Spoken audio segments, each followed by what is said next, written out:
the hood mentality. But I like to think of it as, a poor man's mentality. Because if you think about it, when people, think of the hood, they think of individuals who are actually poor. So when you're growing up in certain environments, you tend to adapt the qualities of your environment. Quite amazing about the hood mentality is that people usually keep themselves locked in that constraint. What's the definition of a hood mentality? I know many of you are asking. So for example, spending all of your money on the newest and latest items, newest and latest clothes, most expensive brand of sneakers, purses, but you neglect all their personal finance responsibilities, and just so they can have the latest thing in style, portray an image that they have, money when they really don't. So they're driving the latest cars, but yet they're in tons of debt. Don't know where your next dime is going to come from, but you know what? You're going to take that $300 and, put it on your feet. Let me further explain. Based on this society, the way they look at it, as, they continue to go out there and invest a lot of money in sneakers and how to look good, get nice cars, the more flashy, rich people stuff. Because not everybody's going to be rich. You either be wealthy and have net worth. So the hood mentality, you look good, you feel like you're rich, you feel like you have money, you feel like you are the one. But good and well, you're living paycheck to paycheck. Sometimes people have that BMW, so it can look like they have the money when they really don't. And when you finally get to know them, you realize how much debt they actually have, and they have nothing to their name. Focus on building your life together, your finance together, your wealth together, so you can have that luxury. You have to get your priorities in order. You have to. Priorities always come first. These said sneakers or said video game before eating, bills, rent, your kids. And that is something that, has got to stop. We should be able to have the things that we need and also treat ourselves to the things that we want. But we have to make sure our finance and our life is in order first.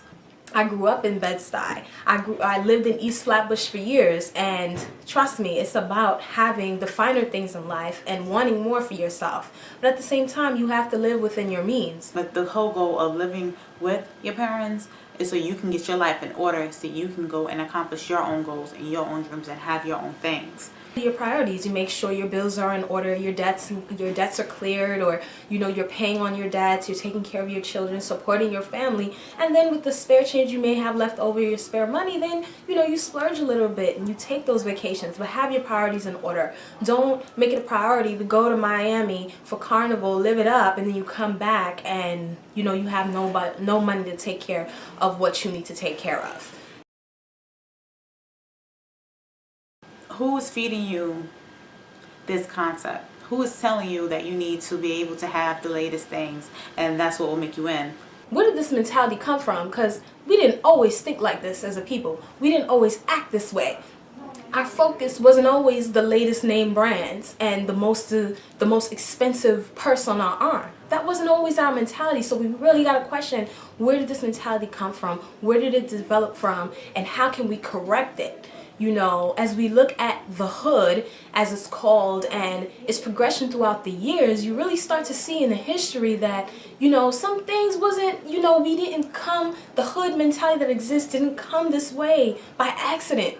It didn't happen overnight. There was a series of events that occurred that kind of aided in making the residents in this community think a certain way and act a certain way, as we look at, the drug era that came in through the 70s and the 80s, the heroin, the crack epidemic, and then we see the birth of hip hop, but even how hip hop and rap has changed throughout the years. So, we really have to question, where is this hood mentality come from, and how did we learn this? The media. That's who's feeding that information to you. And does that make you who you are? Looking at the media and seeing its influence on this so-called hood mentality and how we think, about ourselves, how we treat each other in these environments, it gets really deep. You know, because why are we buying the latest bags? Because we're looking at it on television, on the music video channels, and you know, and we're idolizing the celebrities, and we're seeing it, you know, in the music videos. We're seeing the bags, we're seeing these items, and we want to be that. You know, and so it's being kind of sold to us. Reality, I believe, is manufactured. You know, it was created in a way. It didn't just happen overnight, and we're not just suffering from it by accident as a people.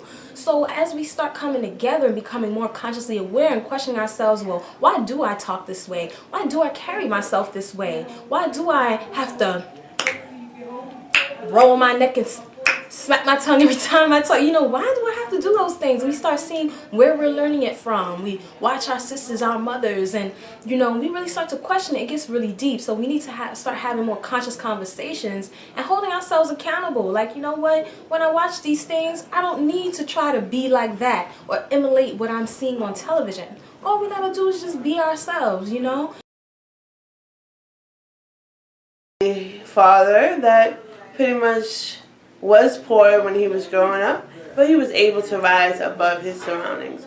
And what I noticed, that he moved outside from his surroundings in order to evolve into the man that he is today. Although many people that do live in the hood are a product of their environment, but you don't have to subjugate yourself to that and accept that as your way of life. Take care of your finance first, because no one's going to care about you more than you.